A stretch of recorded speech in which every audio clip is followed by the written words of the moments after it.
The following is rated not safe for work. It contains strong language, adult situations, and lots of spoilers. Discretion is advised. In the criminal justice system, cinematic-based offenses are considered especially heinous. The dedicated attorneys who investigate these villainous films are members of an elite squad known as the Reels of Justice.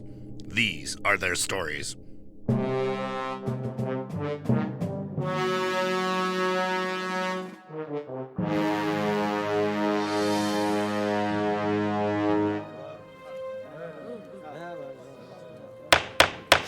Order, please, order. The Reels of Justice is now in session. Judge Dylan J. Schlender presiding. All eyes for the Honorable Judge Schlender.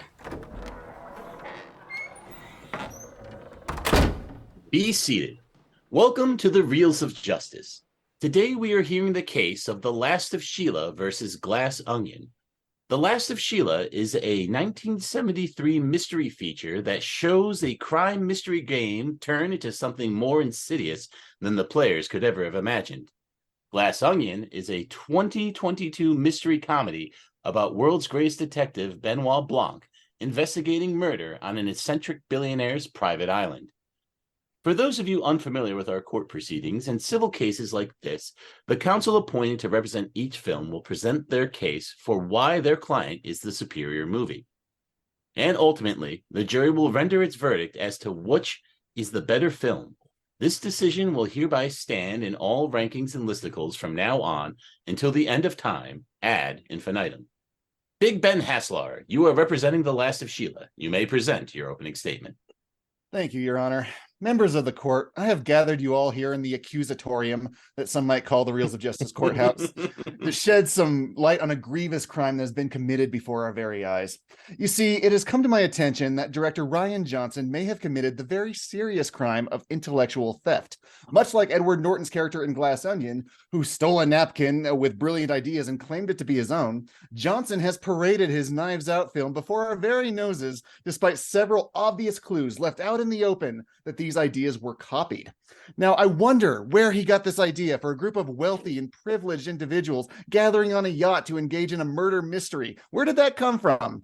It is my supposition that the very idea came from Mr. Johnson, and he had the audacity to publicly claim that it's one of his favorite movies in an interview, and it's The Last of Sheila, a movie that features an actual good mystery within a mystery and that accomplished a straightforward narrative rather than the cheap tricks of withholding information from viewers by telling the story out of time. Yes, right before our very noses, ladies and gentlemen, buttress any ideas you have that this is an innovative filmmaker. Buttress them. Buttress, I say. Further, the whole film is a bit hypocritical because director Rian Johnson uses it to make commentary on untalented rich people by gathering a bunch of his untalented rich friends onto a pleasure island to make this bonanza during the height of COVID restrictions. Look it up. He wanted to go to Greece. He wanted to make his film there, so he set it there, and this circumvented the travel restrictions that were in place on all of us while we were all quarantining. Even the film's name, he just picked off of his iPod, knowing he wanted something with the word glass in it. That was it. He's a director who, unlike his character of Benoit Blanc, is very good at doing dumb things. He'll show us things like bullets getting caught in books stored in coat pockets as if it was something we haven't seen a million times before. It's a dumb trope. We need to put a stop to it. His, he calls it, Southern hokum is bordering on insulting. The actual accents of people living in the South. The jokes about celebrity product placements are frequent and uninteresting. Name-dropping Jeremy Renner does not a good film make, sir. It is the cinematic equivalent to a parlor trick, ladies and gentlemen. All right. Thank you, Ben. Appearing on behalf of Glass Onion is Professor Jeremy Black. Please present your opening statement. Thank you, and may I thank Dylan for making a very eloquent It was Ben. It was Ben this time. Oh, sorry, I'm the judge. Sorry. May I thank Ben for making a very eloquent attack. I think it's fair to say that listeners will have noticed he didn't say anything really in praise of his own film. And I think this is actually the problem. I will not pretend that Glass Onion is the best of films. It isn't. What I would say is simply that it is a better film than The Last of Sheila, and I hope we will all come to that conclusion at the end. Thank you, Jeremy. Big Ben, you may proceed with your first exhibit. He did sort of see through me. Most of my arguments are on Attack of Glass Onion. But anyway, I would like to bring to your attention which one is the better mystery, because Glass Onion's mystery isn't actually one. There's nothing for you to solve. It sets it up like there is one, but only because it goes back and forth in time. Once we get to the last act, there's no real revelations or anything. It's just this rich opportunist getting his comeuppance, and we all know he will. It's good commentary on how some of those C-level people don't actually have any real skill and just sort of coast on the achievements of people beneath them. Sure. And I love it for that. But your title says a Knives Out mystery. The first film had a fantastic surprise revelation at the end that nobody was expecting. This film really doesn't. Further, one has to wonder why Ed Norton even bothered sending a box to the Andy character when he really has no reason to. For one, he murdered her and knows that she's dead. But for two, they had a very public falling out, these two characters. So why bother sending her a box to his fake mystery party? It's not like he needs an excuse or anything. And Blanc's plan would have fallen apart if Ethan Hawke just did a simple head count on the dock. Let's see, 1, 2, 3, 4. Oh, hey, you're not supposed to be here. Get out of here, buddy. And speaking of this puzzle box, it never could exist. It only functions because of jump cuts. You look at it in its final form, and you'd be wondering, where did this wheel that rotated go? This thing is impossible. In The Last of Sheila, however, we are treated to a fantastic and well-written mystery. It sets up the potential of a revenge game by a rich writer who suspects one of them being responsible for his actual wife's death, and this is his way of torturing them. Are the cards intentional, or are they double accusations? Who is this shadowy figure going around and talking to people? There's a mystery for you to solve. So on one level, it's his game. On the second level, there's people who actually know why he's playing the game and why he's playing it with them. So there's a second one. And level 3 is the guy actually murders the guy playing the game. So there's a third level on top of that. So it is actually like an onion, unlike Glass Onion, where there's these layers to peel and there's something actually there to solve. All right, Professor Black, could you comment on the strengths and merits of the mysteries that were treated to in both films? Yes, I can. First of all, with reference to Ben's argument about originality, of course, neither of the films are original. We know that. They look back to a strong tradition, particularly developed into the interwar period and most famously linked to Agatha Christie, though Agatha Christie is not alone in this, of having a group of, as Ben says, rich people gathered together with something unexpected happening. And usually they are gathered together in the country house of a very affluent individual. So neither of them are original from that point of view, and both of them are in a long tradition. Nothing wrong with that. After all, boy meets girl may these days seem very unfashionable given the gender change, but actually again comes in a long tradition. So as far as the mystery element is concerned, I found, this is an interesting one, I found both films in a way irritating. I'll be quite open about that. And the reason I liked Knives Out is I watched it twice. The first time I watched it, which was some months ago when it came out, I wasn't actually as sure as Ben is suggesting as to what is going on and what was going to happen. And in fact, I think there was a mystery element in trying to understand what was happening and trying to understand who was responsible for the poisoning. I certainly didn't work it out. Watching it the second time, and knowing what was going on, I was actually impressed with a well-constructed puzzle involving some really irritating people. Now, in the case of Sheila's List, I think there's the same. I think it is a well-constructed puzzle, and I think there is also some very irritating people. I think it's just that maybe there's something a bit tired or sad about Sheila's List, but I don't think it's, taken the toll of time terribly well. Now, it may well be that we feel the same about Glass Onion in what would be 50 years' time, but at the present moment, it seems, despite the characters, fresher than the other film. And on that ground, I think it deserves the accolade. Now, Jeremy, old boy, you're not saying James Mason would be an irritating character, would you? I think James Mason is a very I think they're all pretty irritating. I have to tell you, I thought Edward Norton was very irritating in Glass Onion. I was informed that it was a satire on Elon Musk. I don't know if we say that we get shot or bankrupted or whatever. But we're going to chance it. I found the characters in Glass Onion profoundly irritating, apart from the heroine, who actually I think is quite a star. I think she had a calm poise that I really liked, and I thought she was very attractive as well. But whereas I thought everybody in the 1973 film looked as though they'd walked in from one of those washed out 1960s or late 50s films. Even Raquel Welch? Raquel Welch? Yes, I didn't think she came over terribly well. I think she Raquel Welch came out over as a one-time sex star who was now somebody's mother, as it were. You know, you might find that very attractive. I didn't. Well, apparently I'm middle-aged, so apparently I have to. Not every sex star is someone's mother. No, Big Ben, old boy. Every mother is someone's sex star. Oh, that's sweet. Now, Big Ben, old boy, would you like to comment on the No, that isn't true, but doesn't.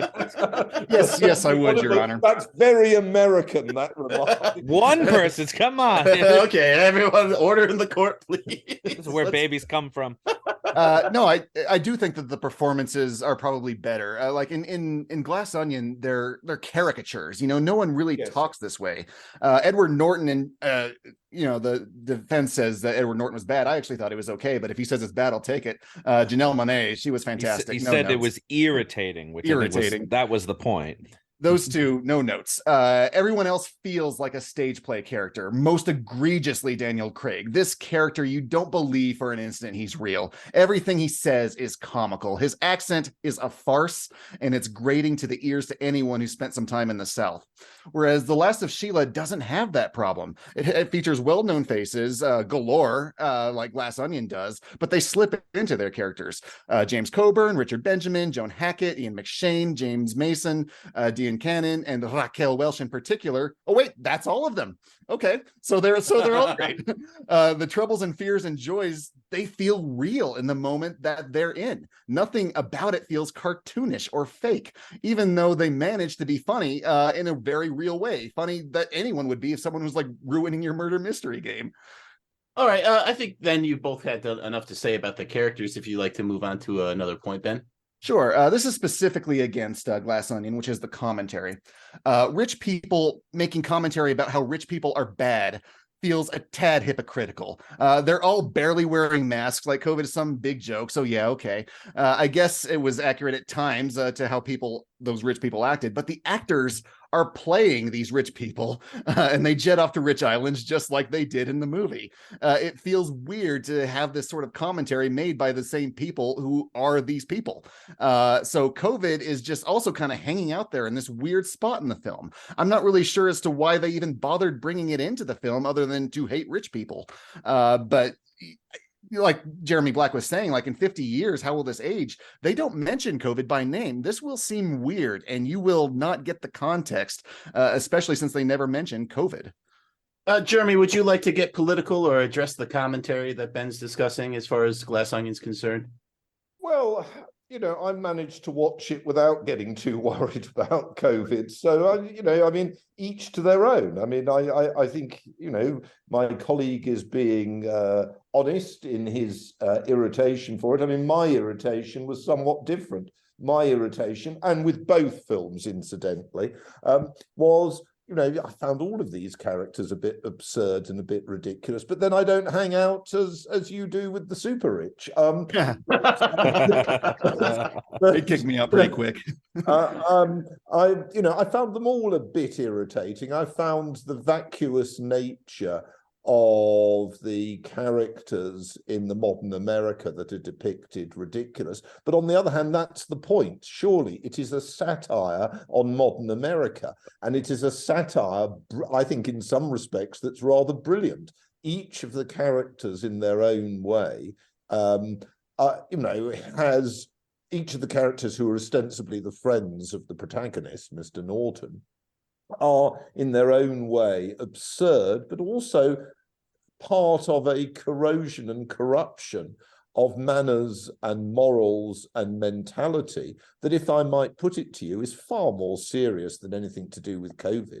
COVID was a complete disaster. 8 billion population we've just passed. I think only 7 million got killed by COVID. It was a complete flop in terms of population control. So I think actually people in 50 years' time will say, what on earth was all this fuss about COVID? Isn't that ridiculous? This is more impressive because it is a morality tale. And essentially it is a morality tale. It's about an individual who is corrupted by his quest for power, and those people round him who are corrupted by their willingness to take his money. So it's a kind of very strongly etched morality tale.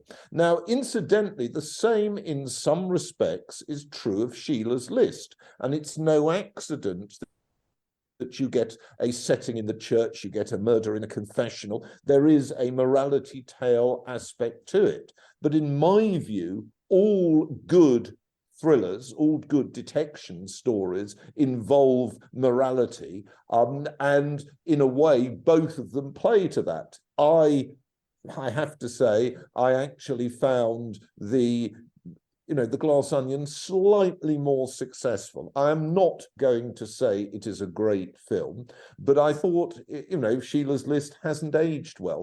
That's simply what I'd say. And there was a kind of rather curious sort of Vincent Price element to Sheila's List. I mean, we've discussed Vincent Price, of course, and in a way it wasn't as good as Vincent Price, and in fact it was a bit tacky. It was sub-Vincent Price in an old church. Somebody gets killed in a confessional. People are wandering around in disguise. It was all a bit ridiculous from that point of view. And remember, Jeremy, it's The Last of Sheila, not Sheila's List. Okay, sorry, The Last of Sheila. No, that's all right. I didn't want people at home thinking we were talking about 3 movies. All right, Big Ben, any other points you'd like to bring up for your Yes, just a few more. The last layer of the onion, if you will. We will. The titles, though, that is a great point, because the titles are stupid on the point of Glass Onion. It's a Beatles song, and it's a Knives Out mystery. Like, we're so stupid that we wouldn't know that this was a sequel to a different film. It doesn't credit your audience with being interested in this story or being subject to it. Whereas The Last of Sheila is actually a part of the mystery. It's brilliant. I don't want to spoil it for anyone who hasn't seen it, but you have to. Okay, well, I mean, it does play into the actual mystery that was part of the game. So that's how the mystery folded in on itself, was the guy who took the opportunity to kill the guy who was playing the game didn't understand all of the mystery that he was playing into, and that eventually indicts him. So that's in the title of the film, and it's brilliant, unlike Glass Onion. But also, I think that both movies should have been theater movies and play well in the theater, whereas Glass Onion, unfortunately, Netflix in this sort of degrades the whole experience of movie going to have it behind this Netflix paywall of $20, because they continually raise their prices because they have no real content. So they have to make content, and that makes it at a price point that isn't reflective of you being able to watch this movie for one time. And on that, The Last of Sheila will rest. All right. Thank you very much, Big Ben. Jeremy, you may now proceed with any arguments you have for Last of Sheila, or for against Last of Sheila, or for Glass Onion, however you want to play it. You know what you're doing. Yes. Well, first of all, I don't want to say anything more critical about The Last of Sheila. You're right about the title. In fact, it was somebody actually said to me, what on earth has this got?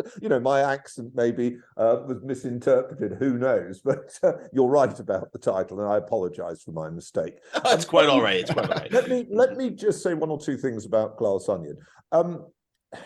First of all, and this is a personal response, I found Knives Out itself somewhat claustrophobic, the plot somewhat over-convoluted.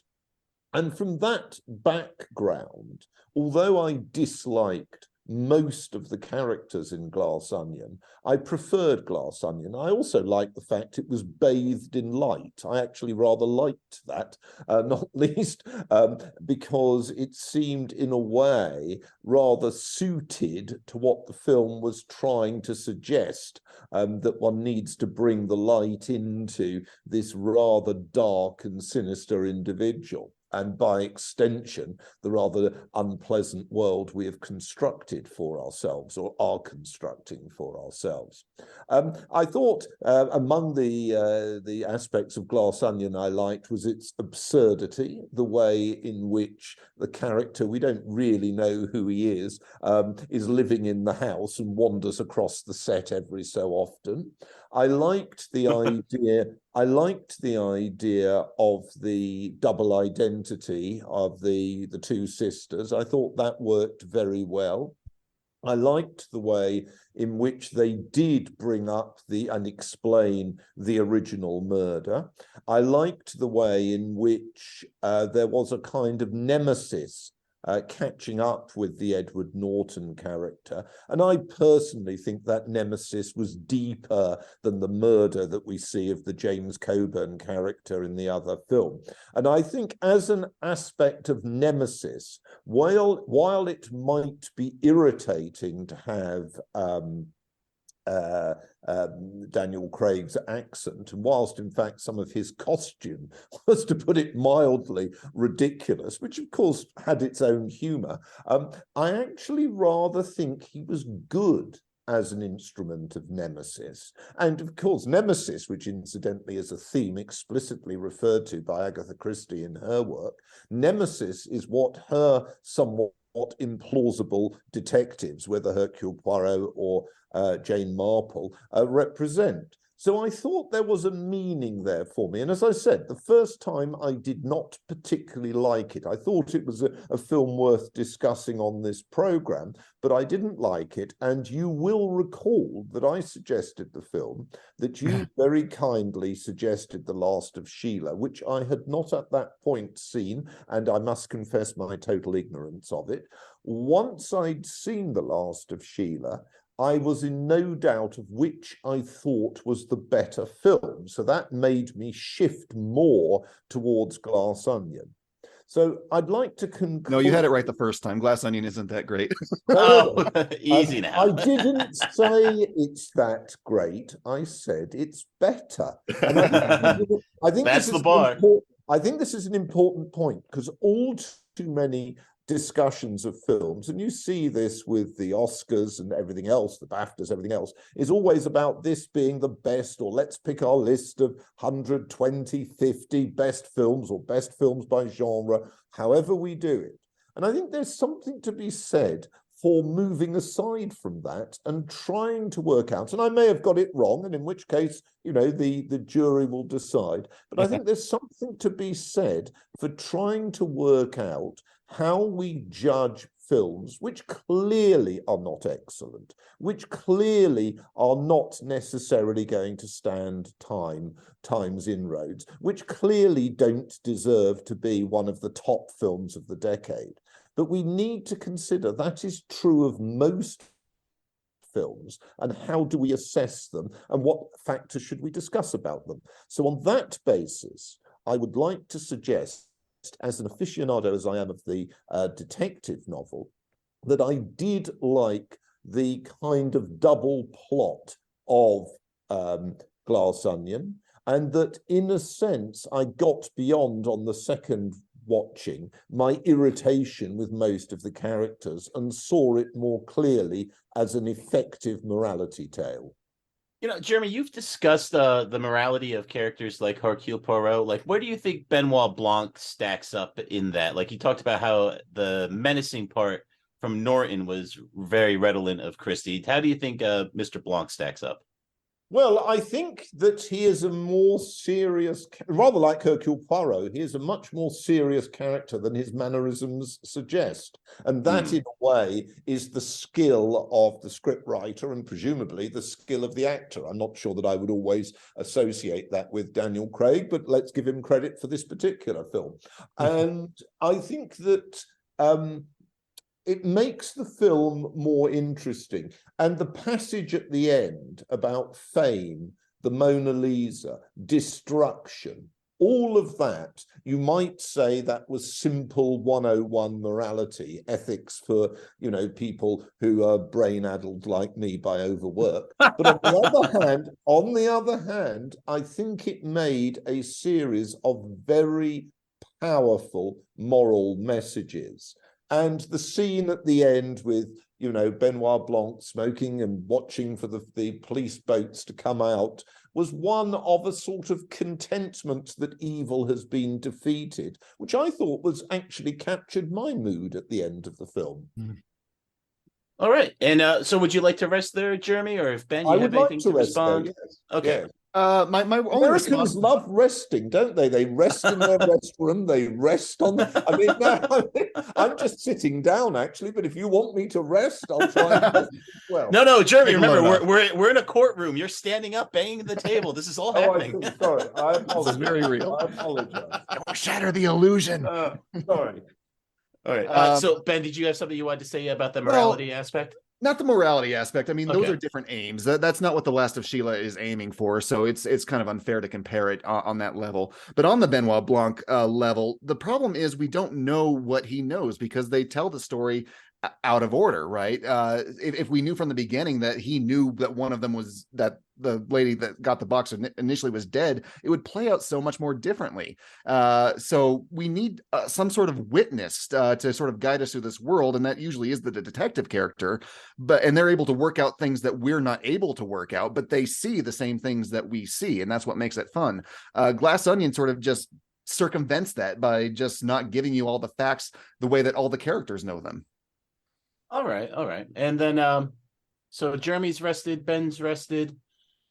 All sides then have rested their cases. The attorneys will now present their closing arguments. Big Ben, you may begin.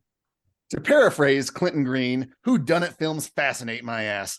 I've done this crazy podcast and it sends me these little films on whodunits from all around the world, but mostly from Britain for some reason. Little films like Last of Sheila finds its ways to break those tired tropes, layering a mystery within a mystery in a true Onion-like fashion, as opposed to Rian Johnson knockoffs. It's practically a king to whodunit films. I throw the little knockoff whodunits into my waistband and I say, no, poor knockoff. You don't deserve good inspiration like The Last of Sheila. That's what I say. Look at all my teeth. Thank you, Big Ben. Jeremy, please present your closing argument. Well, we've heard both of us summarize our views. I don't want to simply repeat what I've said, but may I suggest that I agree with Ben about his concerns about Netflix. I don't disagree with that. And I can see that he may well be irritated about a degree of derivation, though, as I've said, I think that's more generally the case. But it is actually very interesting in a detective novel not to know where you are in the sequence. I mean, I can think about that of a much better film than Glass Onion, which is Pulp Fiction, which plays very positively, in my view, with the dynamic of time changing and the uncertainty of where we are in the narrative. And I actually feel that among the deficiencies of Glass Onion, and I think some of the character acting is not what I would like, and I think incidentally the same is true of the other film. I thought Ian McShane was pretty awful myself. But among that point, I think the playing with time really worked very well. And if I had to point to one factor which I like, it is that there is a mystery, and that mystery is solved, and that in solving it, we move the film forward towards a clear resolution. All of that is a matter of fiction, but that is what film is excellent at. All right, thank you both. Members of the jury, Mr. Maynard Bangs, Mr. Dylan J. Schlender, and Mr. No, you poor people, you don't deserve a good king like Ryan Luis Rodriguez. You have all heard the facts concerning this case. It is now up to you to determine which film is the superior movie. The bailiff will escort you to the deliberation room to render your verdict. You know, I auditioned for the hourly dong part in Glass Onion, but was told Joseph Gordon-Levitt had a better one. At least a bigger one. Ooh, jeez Louise. Got him. Vicious. Absolutely.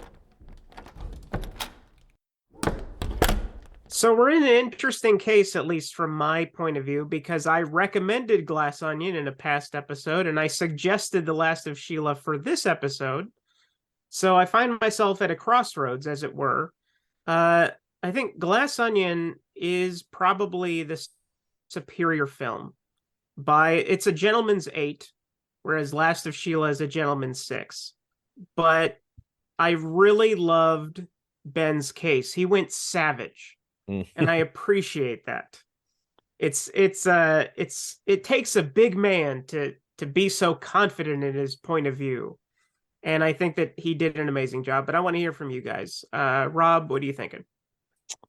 I don't know if I agree with those two ratings. Glass Onion to me is a lot of sizzle but no steak. For me, the mystery is not as strong as Last of Sheila's mystery, but its aesthetics are great, right? It's bright. The characters are big and very dynamic and very interesting. They're very distinct. I think that the double twin bit is a bit of a cop-out because there's nothing hinted to it in the beginning, but it also comes about midway during the movie. So I don't think it's really what you're supposed to solve. And once you have it in your hands, the mystery unfolds. And so I think Glass Onion kind of ends with a dud because it is what it promises to be. It's a glass onion. It's very obvious. Last of Sheila's problem is its aesthetics are weak. It looks drab. It's dark. The color palette's nasty. I just assume that's kind of really what all the 70s looked like, even in real life. Well, especially on yachts. Yeah, it's just not a colorful time period there. And so, that kind of lost me in the beginning. But once, someone ends up dead and we got to figure out who, once the reveal kicked in, the movie had me. It definitely had me enraptured. And I think everything they reveal was shown to you earlier in the movie. So you could have figured it out. I think Schlender even did. Well, not to brag, but yes. So I think it held together more as a cohesive mystery. So to me, there's the better mystery, even though I think it is more drab and the actors aren't as vibrant. They even make Raquel Welch not look glamorous, which is hard to do. It's true. Maynard's like, that's not Raquel Welch. She's not hot enough. And he goes on his phone. He goes, I don't that's believe Raquel it. Welch. She looks awful. Like Jeremy said, she looks like someone's mom. But Raquel Welch, R.I.P. Yes, she did recently pass. Yeah, that's true. Thank God can't hear this. And we're not disparaging her. It was disparaging the movie's depiction of her. But I think all the pieces were there. Whereas I think Glass Onion's best traits are all surface level. Dylan, okay. See, I kind of agree.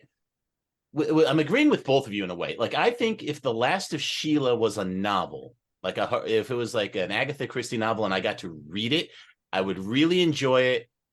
I've been reading a lot of Agatha Christie novels, so I'm getting good at picking up clues that are left. And that's one thing I did appreciate about Last of Sheila. You could pick up the clues. Like, I immediately noticed that his card wasn't crumpled anymore. But then the fact that he was able to type up a new card, it's like you had the exact same card stock and lettering. Right. And maybe that doesn't matter as well. It's a quibble. And there's little quibbles in Glass Onion as well. The one thing that just kept driving me nuts is if they put the woman in her car and ran the car to make it look like she killed herself, when everyone else showed up to the house, they would hear the car running. Maynard funnily said, maybe it was an electric car. But maybe the car auto shuts off or something like that. But to be running long enough for her to breathe in all the carbon monoxide to make it, unless you, so but here's the thing too, even in some Christie novels, there's one Peril at End House, the lady, someone shoots her hat off and you never get resolution on that. It's who was the secret assassin who's trying to kill her? And it turns out it was all a plot so she could kill her cousin. It's very complicated and it really makes the beginning of the novel make no sense. And so that happens sometimes. So I have a little bit of forgiveness for it. And Jeremy said when you watch Glass Onion the second time, you like it better. Because the first time I watched Glass Onion, I didn't like it because I wasn't ready for that huge tonal shift in the middle of the movie. But watching it again, you know what? You can deal with the characters being irritating. You kind of pick up on that. You get to see everything play out. So like, yeah, it kind of sucks that you can't figure it out in the first go, like Last of Sheila, but the aesthetics and the presentation on the second time makes it really good. Like, I'll be honest with you, if we did this 1-to-1, I saw Glass Onion once, Last of Sheila once, I'd be going Last of Sheila. But right now, I am leaning towards Glass Onion because of that second viewing. Ryan, do you find Benoit Blanc irritating, like they're saying? No, I don't. No. Benoit Blanc's not irritating. I'm sorry. I meant the characters, like the murder suspects, and they're all supposed to be. Yeah, no, they're supposed to be. Yes, but like it's grating at first. And Jeremy called them absurd and ridiculous and cartoonish, and it's like, sorry, Jeremy, that is actually what American is like. These are very straightforward portrayals of people, at least when they're at their realist. At home on the internet, not necessarily at work. But Batista's a real guy. They're out there. He's Alex Jones, but with tattoos. Yeah, exactly. I love that he was like a video game nerd at one point, and it's like he's like, still jacked. Yeah, it's like, you're huge. I'm worried about his mother. Yeah. Oh, his mom was great. His mom was great. Wish he had brought his mom to the island instead of whiskey. Loved whiskey, but if he brought his mom and his mom was sardonically solving everything in the background the whole time, that would be even great. Even undermining Benoit Blanc, brilliant. But she could have replaced Daryl. It would have been the same thing, only it would have had meaning. She's hanging out with Daryl and smoking weed at one point. God, better movie already. But Ryan, back to you. So Benoit Blanc, you don't find him irritating? No, I mean, I don't buy the accent. I mean, he might as well just be playing Foghorn Leghorn, but I've seen a few Hercule Poirot portrayals now, and they're just as cartoonish. Yeah, like he's not a real guy either. Yeah, it's very. I mean, these movies and these stories, they have to have a high level of stylization to them that I personally weigh very heavily. I want to go back to Ryan, though. Yeah, I'm sorry. Go for it, Ryan. Yeah. No, what? I mean, I don't know. Yeah, I mean, I find him to be outsized, and he's very flamboyant, but I don't find him annoying at all. I think that he's a very competent protagonist, and that his solving mysteries before the mystery is even announced is one of the most enjoyable things. Like when he predicts who the fake murderer is, and then he says, "Oh yeah, but does the winner get an iPad?" That's one of those things. I find that so fucking funny. Oh my God. I will admit that I found Glass Onion much better the second time, because then I wasn't trying to solve it. I could just enjoy the performances, like I said, which are, I mean, Kate Hudson's so great. Oh my God, the best thing in the movie, Kate Hudson. She's so great. Funny. And in Last of Sheila, Diane Cannon is playing the Kate Hudson role, except she's self-aware. Mm-hmm. Yeah. Which is super funny. And I just had it and I lost it. But Edward Norton's portrayal of, like, he's supposed to be kind of this Elon Musk. We also see him on magazine covers where he's a little more Steve Jobsy. And apparently Rian Johnson came out and said that it's not supposed to be Elon Musk. Like, it's a coincidence. And I'm like, I can't see how that's possible when this is so... Well, that's because Musk is increasingly becoming an eccentric billionaire more and more. Yeah, it's just like he's slouching right into that role. That's it seems so obvious that he's trying to do that. And while I don't think Elon Musk is the genius that he thinks he is, I don't think he's as stupid as Edward Norton is in this. And it's like several of those people knew about the twin sister, right? And now Norton's the only one that knows that Cassandra should be dead. But he must be bright enough to put together that he does have a twin sister who could easily pass off as her. Like, that should be... He's got 2 or 3 days to think about it, too. He should be able to put it together. Anyway, so, let's start locking some stuff in. Schlenzo, you said you were already leaning one way. I was, and... Yeah, I mean, boy... I'm not trying to make you doubt yourself. No, I know. And two strong cases. I like the way, we approach these kind of movies, because, both aren't, I would say, particularly strong. I would say they're both about a gentleman's 6, to be honest with you. And a lot of the strengths of one are the weaknesses of the other, and vice versa. But I think I'm going to go with Glass Onion today for the aesthetics and the enjoyability on the second rewatch. Now, maybe if I watch Last of Sheila again, it could happen, like there's these movies that have great replay value that you really start appreciating, and being able to witness the movie again, coupled with how Jeremy presented his case, I'm very comfortable giving it to Glass Onion today. Rob. All right. I had a similar train of thought. This was my second time seeing Glass Onion. It was only my first time seeing Last of Sheila. And I think if I got to go see Last of Sheila again and really pay attention, because I was a little zoned out in Act 1. I was just doing other stuff. So I didn't get to see all the scenes. You're a busy man. And breadcrumbs being placed. But the flashbacks filled you in. And they're like, oh, I didn't really notice that. Yes, that does make sense. All the pieces were here on the table, and I do see how they fit together.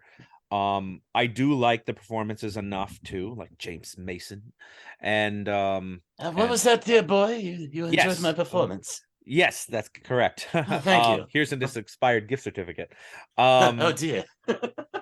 So for me, I don't want to get dazzled by the aesthetics of Glass Onion. I think there's a lot less under the surface there, which the film admits. It admits the mystery is dumb. It tells you right to the face. It's dumb. I think that the comeuppance is dumb, that he's just going to stand there with the Mona Lisa in the same room and not freak out while she's smashing glass and throwing everything. Forget the fact that he has the Mona Lisa. I don't care how much Pando you got. As he says, France is not letting you rent the fucking Mona Lisa ever.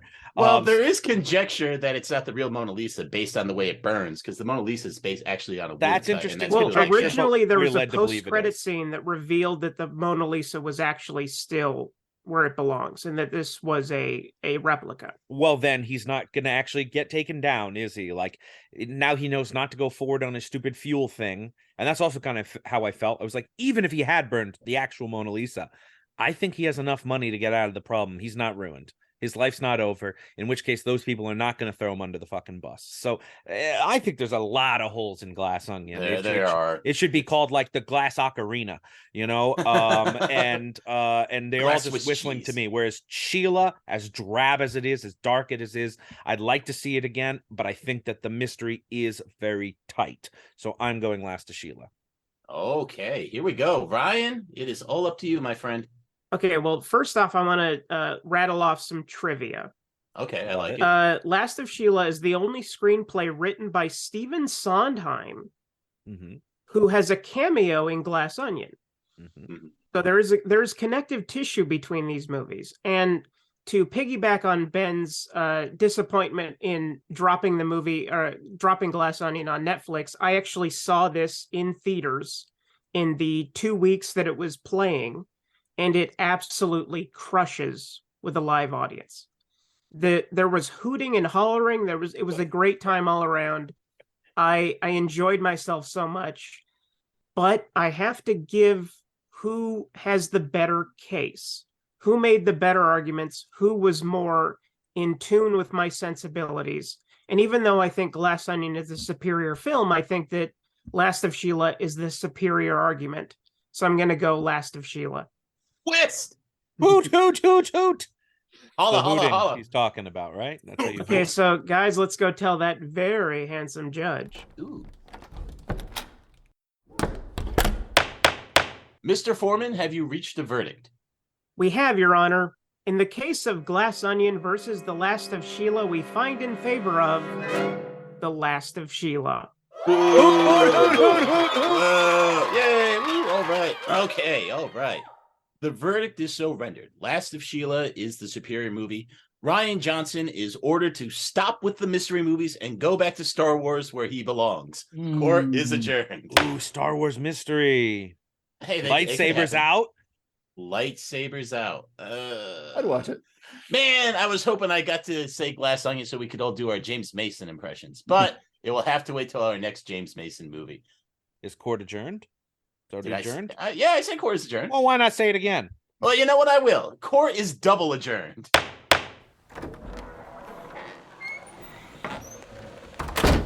This is James Mason here, live for the Gabagoo Gazette, outside the Reels of Justice.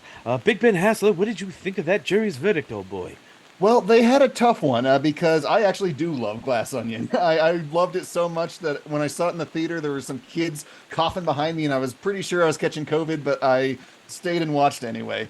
But I do think justice was served overall. I do think, I'd say they're both gentlemen's eights. I think Last of Sheila is just slightly better. But great performance on behalf of Jeremy Black. It was a pleasure debating with him as always. Thank you very much. Now, Jeremy Black, I heard you didn't like my film, old boy. What do you have to think of the jury's verdict? Well, I mean, the jury goes with the film it likes best. I actually also saw it the first time round in the theatre, so I'm not sure that you have to see it with away from the screen. I mean, look, I found the Sheila one, I found it very muddy. It didn't survive well, and I wouldn't watch it a second time. So I accept there are lots and lots of problems with Glass Onion. I don't think it's a great film, but I just can't motivate myself to see the Sheila one a second time. And I would say to listeners, if you've only got time for watch one of the films, then watch Glass Onion and be aware it has limitations. The other film, it's just not very good as a film. I mean, it may be a good plot, although in my view it's just Vincent Price reworked, not very well. But it's just not a very good film, and I actually do think we ought to be judging films to many respects. Well, this dagger from my heart that you've given me, sir. This is all the time we have because this impression is not very good at all. So let's go back there to the post-trial analysis there in the studio, old boy. I thought that was a capital impression there. I like jelly beans. Yes. Totally Ronald Reagan. Yeah, it's hard not to slip into Ronnie Reagan. It is. Jeremy, can we hear your James Mason impression? I don't know how to. I'm not very good. You nailed it. Nailed it. Nailed it. I don't know. I think as a film, I think you might be a little too hard on The Last of Sheila there. I don't know. I think as a film, the performances they're there. It's sad because it's kind of in one room. It's just it's hard to set up next to the huge aesthetics of Glass Onion, which are very vibrant. I was able to sit through Glass Onion no problem. With very Last of Sheila, I did film. want to break like midway through. But for me, I just tried not to be distracted by the sizzle and went more for the steak. I think mystery to mystery. I'm inclined to agree, but it's just as far as what you're seeing on the screen. Like I said, Last of Sheila, if they were both books, Glass of Onion is a terrible book. Last of Sheila is a great book. But anyway, I just like watching it, picking up the clues. You've reached your decision, and that's fine. I was amused by one of our jurors admitting that he'd been so obsessed with Raquel Welch he hadn't been able to concentrate on the film. I thought that was when he didn't recuse himself, I noticed. That was very interesting. I found her very distracting for a while, and then not very interesting at all right after that. It was hard to recognize her. I think that's a little too much. I'm glad you got it. I'm glad you got it eventually. Did not go over his head. I'm used to seeing her as a blonde cave young woman. People listen to this. Not that young. Us. Not that young. But I'm used to seeing her as a blonde cave woman, or in the very least, a blonde scientist traveling through, someone's body to destroy I don't know, was it a bomb? I think they put in there. Can't remember. Fantastic Voyage, but fantastic case. I think people should see both movies. If you only have time for one, think about Raquel Welch, if you like. if you only have time for one, put them on 2 screens at the same time. In case you're gonna, I don't know, die in 2 hours in 20 minutes, and you really want to watch a movie. I can tell you, my shared audience, my better half, got bored with Sheila and gave up watching, whereas she actually did watch the Glass Onion twice. You should have presented that in the case, because we have weighed your better half's opinion. We do take your wife's heavily. thoughts into account of previous episodes. Hey, if she wants to be a juror, bring her on. Oh, that would be fun. Anyway, so but great case. Jeremy, what have you been up to lately? What's been keeping you busy? Well, I've watched a few films that I can.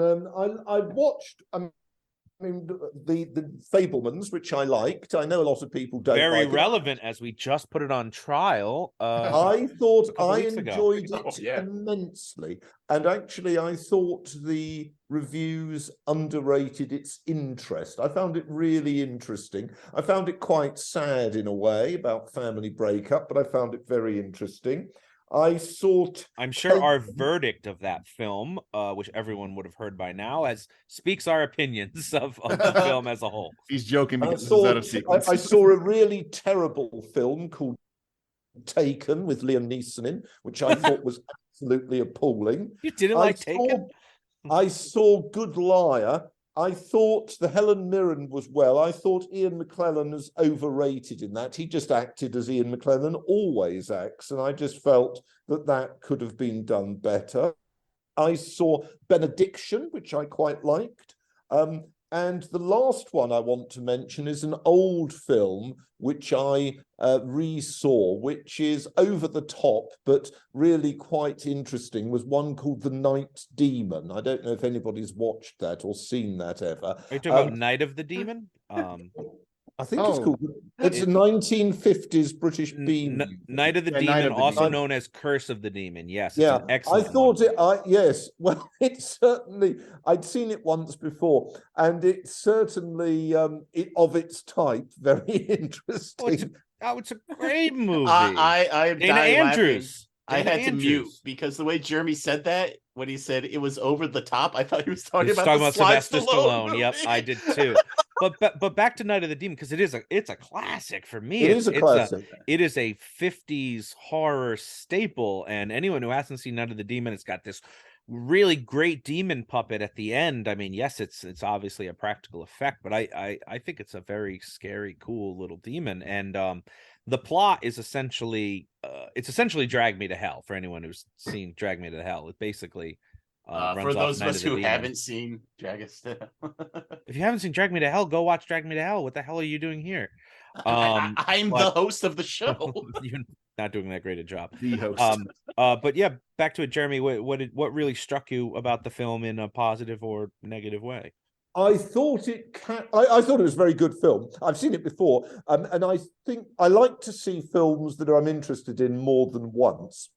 I saw it about 30 years ago, and I was struck by how much I remembered and by how much it does. I mean, until the very last reveal of the monster, which is a bit ridiculous, but until that very last reveal, it does build up a genuine sense of first alarm and then a degree of terror. Well, for the 50s, that was very scary, Jeremy. You know, they didn't have scary things back then. Have you seen the Brain from Planet Arrows or Attack of the Crab Monsters?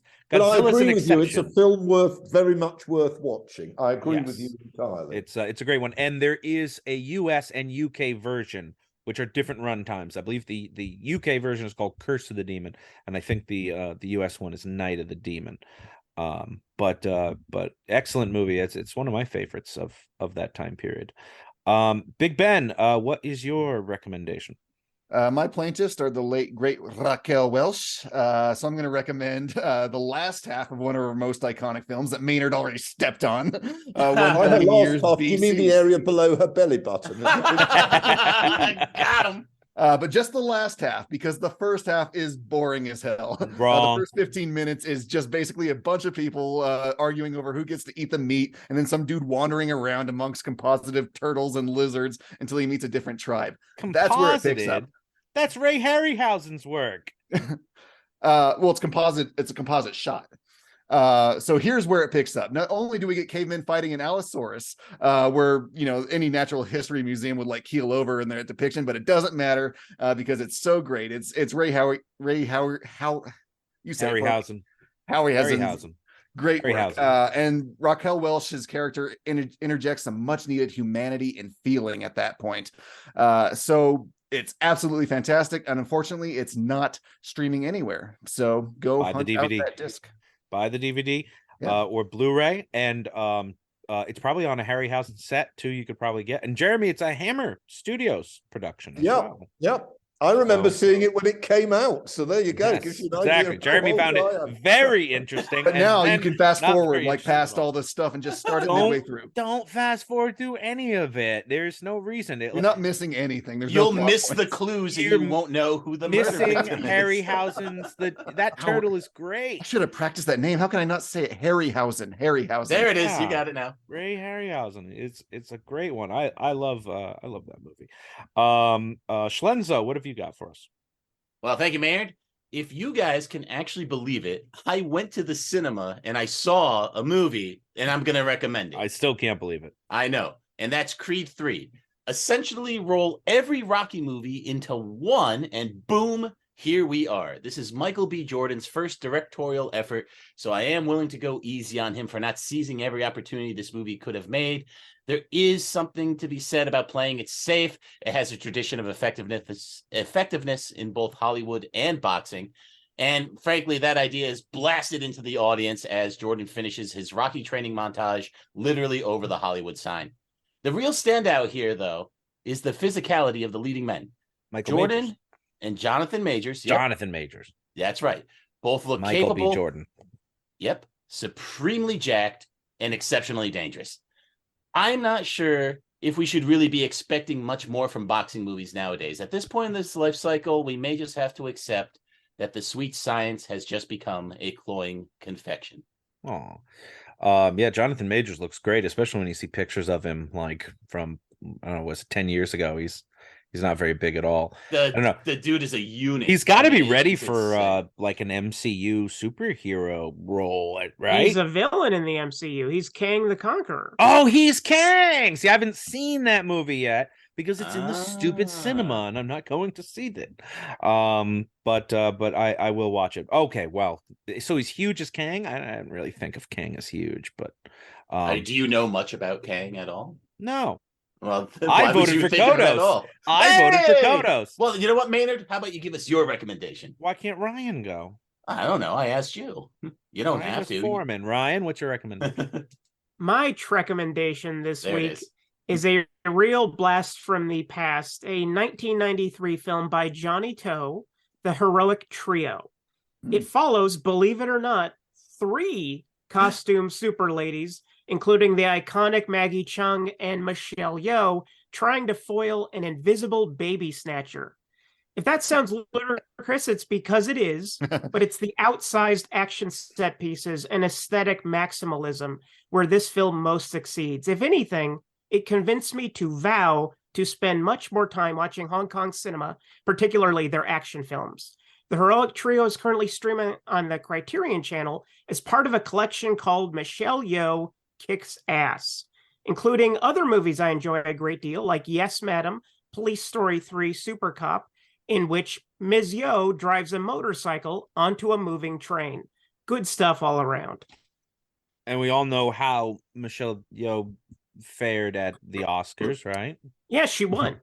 She yeah, all of them. We know that now in hindsight because this is after that, Ryan. Oh, right. Right. So good for her. And was that maximalism?